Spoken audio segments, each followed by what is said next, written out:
From 12 News, this is Newsmakers.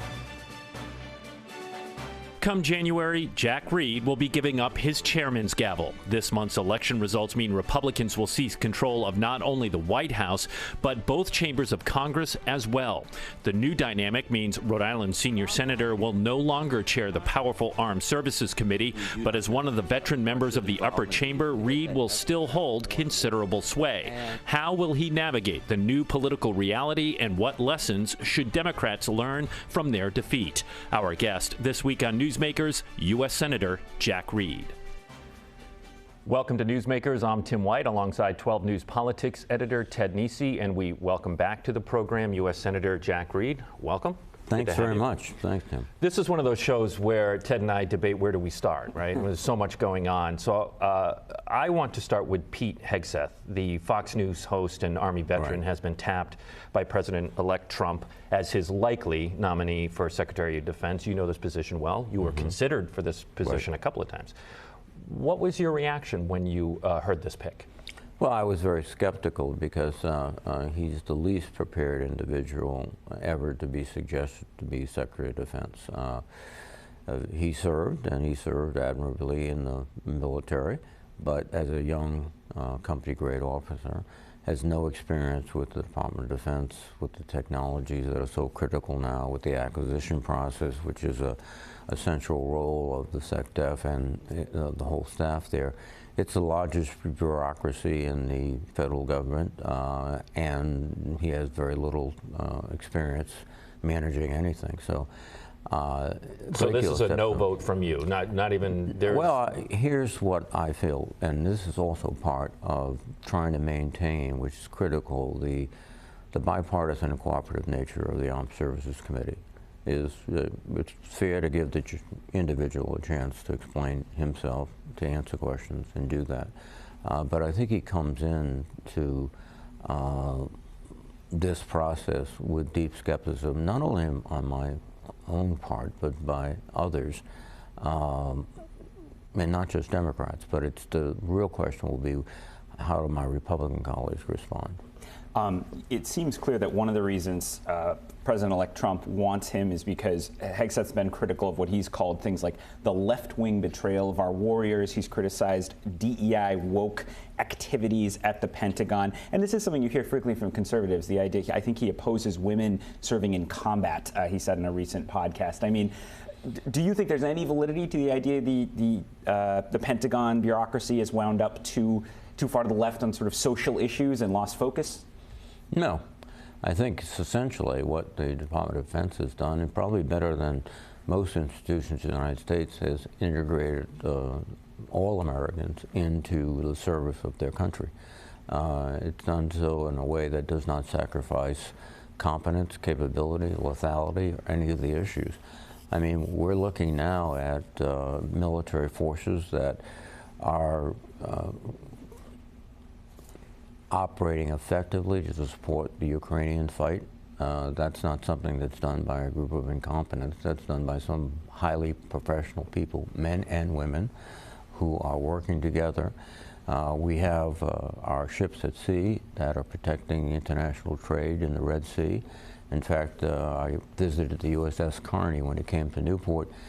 It is a destroyer. It has the most action of any destroyer since World War II in the Red Sea. They did it magnificently, protecting vital resources across the board. I visited the Pacific, South Korea, excellent fighting qualities, and also the Philippines with Marine Special Operators, and then Guam too. So this is more of a storyline rather than a real accurate and factual criticism of the military. We don't have time to go through all of his potential nominees, but I do want to run another name by you. Former Congresswoman Tulsi Gabbard was announced as Trump's pick for Director of National Intelligence. And Congressman Seth Magaziner took to social media blasting that choice, writing, quote, Tulsi Gabbard's deep ties to some of our nation's most dangerous adversaries, and he named Vladimir Putin of Russia, make her, quote, an untrustworthy guardian of our nation's most closely held secrets. Is that fair? I think it is fair. She has very little experience in intelligence. I believe she served in a medical detachment on active duty, but she's not an expert on intelligence, and she has associated herself, at least verbally, with people like Putin, people like Assad in Syria, and she, again, lacks any sort of technical skills that are necessary, and also I think the perspective of someone who should be our intelligence, which is to be very, very suspicious of our adversaries rather than conciliatory towards our adversaries. We were talking as we prepared the show. We're not going to do every single nominee. And I assume Matt Gaetz, RFK Jr., you also have a degree of skepticism about these picks. Yeah, and I think let me put it in a larger context. President Trump is not trying to build a cabinet. He's trying to build a court that is subservient to him, and it will ignore the Constitution. And that is a very dangerous trend. And if you look at these choices, practically all of them, no real experience, or they are essentially yes men and yes women. He's put in as the number 2 in the Justice Department one of his former attorneys that was defending him. You know, he's hiring his own defense crowd. So the problem here is that you're going to have a group of people whose obligation is to Donald Trump and not the Constitution of the United States and the people of the United States. And that is very disturbing. And that's what we have to continually resist, and it will take the cooperation of Republicans to insist that the checks and balances that the Founding Fathers created do in fact work. Just briefly before we move on this, are there any nominations or appointments you like or you start off feeling positive toward? Nothing I've seen yet. Even Rubio, your colleague? Well, you know, that is probably the one exception so far. Somebody who has, you know, extensive experience. He has been on the Intelligence Committee of the Senate for many, many years. He has a good grasp of what's going on. He knows the ways of Washington, and he, you know, I think also understands that there has to be collaboration and cooperation between the administration and the Congress. You know, he's someone I think that's fits into the mold of a typical nominee for the cabinet. You know, I believe it was Senate Democrats under Harry Reid that made it a simple majority for these, right? During the Obama administration. So here we are, only need a simple majority. And Senator, I don't want to get into the weeds of the process with the Senate and procedural things, but there's a lot of talk about the possibility of recess appointments where the majority leader would recess the Senate. I think it has to be for 10 days. 10 days. Okay. And then the president can appoint his nominees, and that would last the next term of the Senate. 2 years, yeah. Okay. What is the possibility of recess appointments right now? I think they're significant because it's the Republican leader now, Senator Thune, who will decide whether we're going out. We can demand a vote on that, but it's a majority vote. So if the Republicans want to do it, they can do it. It would be, I think, a betrayal, really, of our responsibilities as senators. Now, we have made recess appointments in the past, but they weren't to positions like Secretary of Defense, Secretary of State, Secretary of the Treasury. We had thorough hearings examining the individuals, and then we went to the floor and we all had to stand up and cast our vote. And this is the way, I think, for the administration, not only to avoid any real examination of their candidates, but also to disguise the feelings of my Senate Republican colleagues in terms of, well, I don't have to vote now. One Republican colleague I want to ask you about, and we have to go to break in about a minute, but Mitch McConnell. He's now out of the leadership. We know he's had disagreements with Donald Trump. We also know there have been times he has still been an ally to Trump, even if Trump doesn't recognize it as in the impeachment vote. Do you think he's going to be positioned as kind of a Pelosi-like person in the Senate with outsized influence, and that he might become a more independent voice among the Republicans? I mean, you've known him a long time. No, I don't. You don't? You don't think McConnell No, would I do don't that? think so. I think he, I think what he did was recognize that he had burnt a lot of bridges, and it was now time, and he did it sort of gracefully, saying, I'm going to turn it over. And I think I would not be surprised if this would be his last session of Congress and he'd retire. All right, our guest this week is U.S. Senator Jack Reed. When we come back, what Senator Reed thinks went wrong for Democrats on Election Day. Stay with us. You're watching Newsmakers.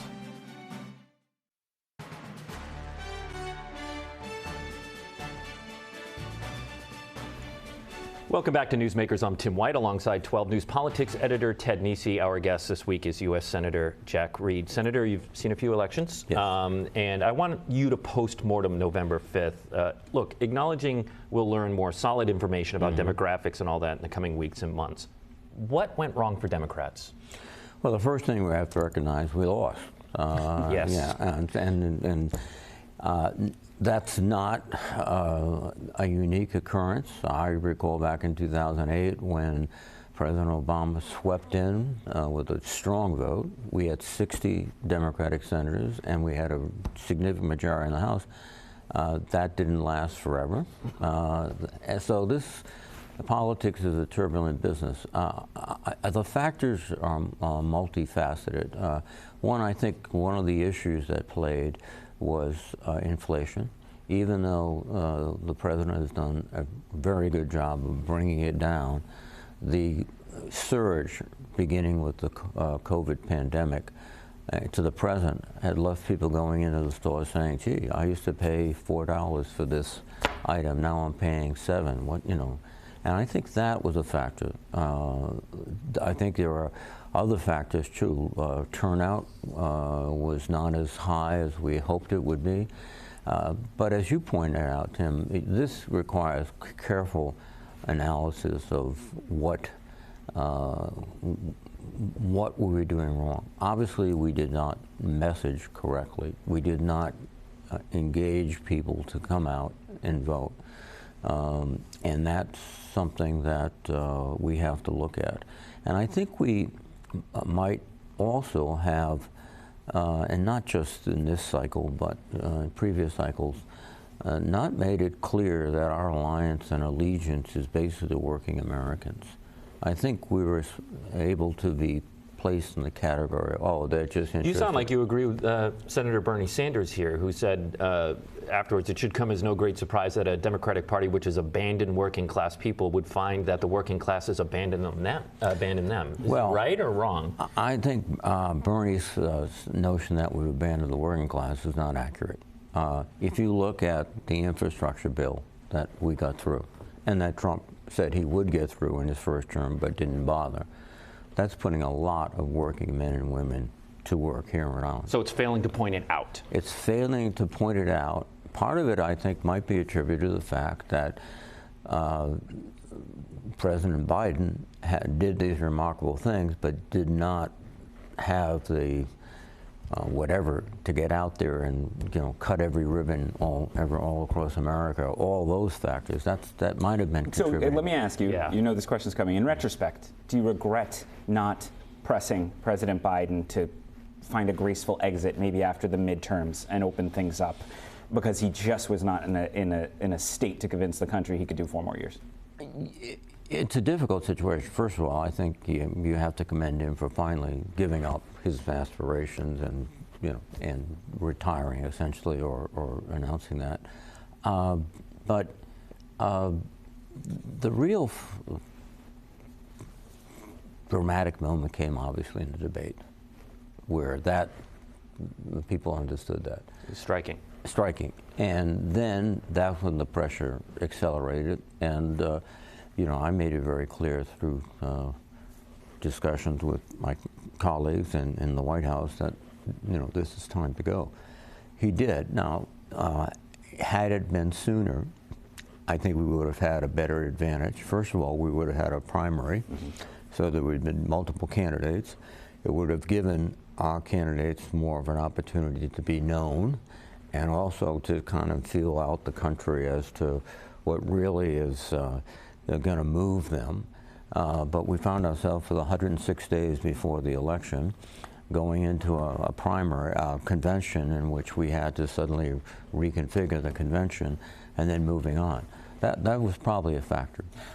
Congressman Seth Moulton of Massachusetts has gotten a lot of blowback for raising. I mean, we all know President Trump. Anyone who watched a sports game in the last couple months knows how much money they put behind the ad on transgender surgeries for prisoners and all the issues around transgender Americans. Congressman Moulton said, quote, "Democrats spend way too much time trying not to offend anyone rather than being brutally honest about the challenges many Americans face. I have 2 girls. I don't want them getting run over on a playing field by a male or formerly male athlete. But as a Democrat, I'm supposed to be afraid to say that." Does he have a point? Well, he has a point, yes. But I think the point should be made that we want to provide an opportunity for everyone. And we want to make sure that they can use that opportunity to improve their community, contribute to the productivity of the United States as well as the spirit of community. I think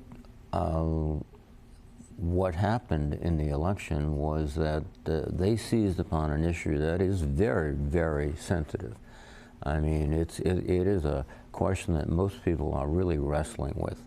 Particularly this notion of athletics and competition in high school and other youth sports. But then on the other side, there are people who say, I think, well, you know, these are medical issues that should be resolved and could be resolved, et cetera. We're sorting ourselves through that issue. But the overall critique, I think it would be better phrased by saying, we have to reestablish our connection to the working families of this country, and their concerns are not, and many of them are not transgender or anything else. It's jobs, it's inflation, it's what's going to happen to my children, you know, housing markets. What are you doing to improve housing markets? That's what we have to do. Take a positive approach to this. Rather than, and we were, you know, I think the Republicans somewhat cynically but very successfully exploited an issue that's very sensitive. All right, we're going to take one last break and continue our conversation with U.S. Senator Jack Reed. Stay with us. You're watching Newsmakers.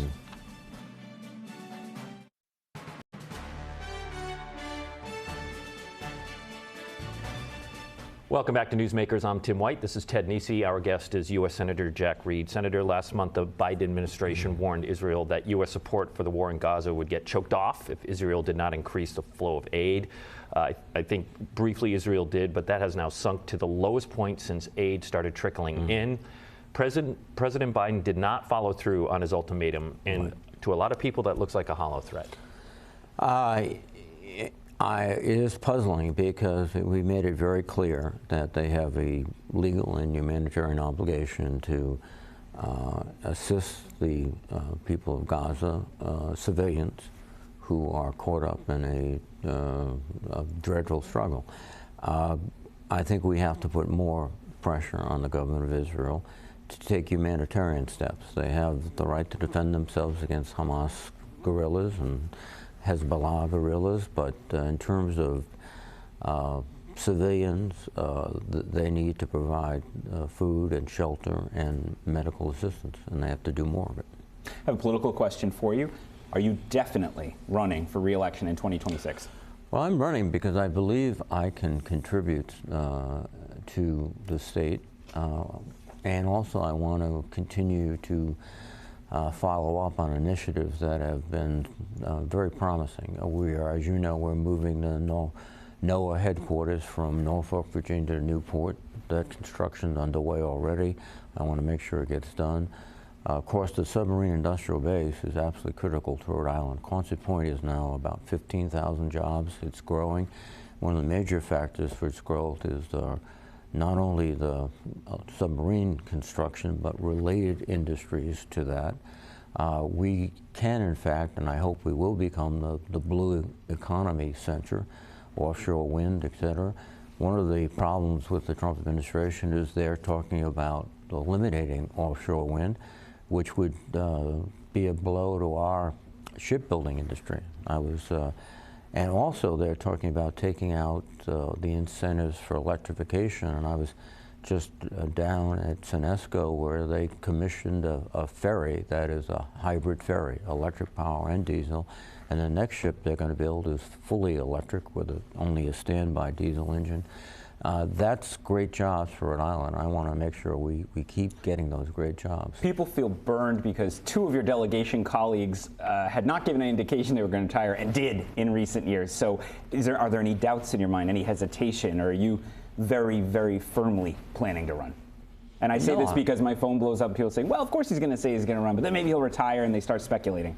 You know, I can tell you what I know today. I'm planning to run, working hard at it.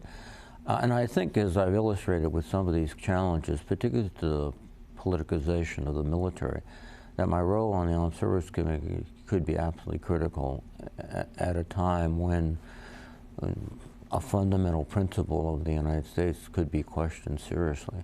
So I feel, you know, I joined the Army at 17, and I feel kind of an obligation to keep serving. And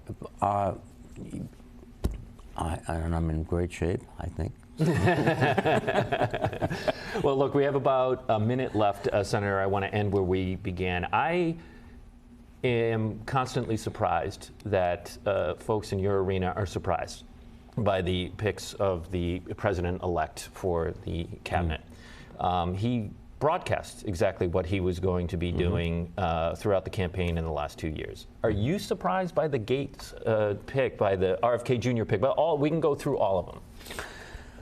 I am surprised because they bypass, you know, the majority of even the Republican Party. I mean, with the exception of Rubio, these are all outliers in the Republican Party also. And I think he is just preoccupied with image rather than substance, one. Two, he's looking for people that are going to be completely dependent on him. And I think when he looked beyond these fringe nominees, he found people that said, "Well, I can't take the job, sir, because I have to follow my constitution." 20 seconds left. Do you see Republicans defecting in the Senate to block any of these picks? 20 seconds. None at this moment. There might be. There are some. I mean, Senator Collins has come out against Gates. Senator Murkowski. You know, there are two really tough and smart, decent people. We got to go. Senator Jack Reed, thank you. We'll see you next week on Newsmakers.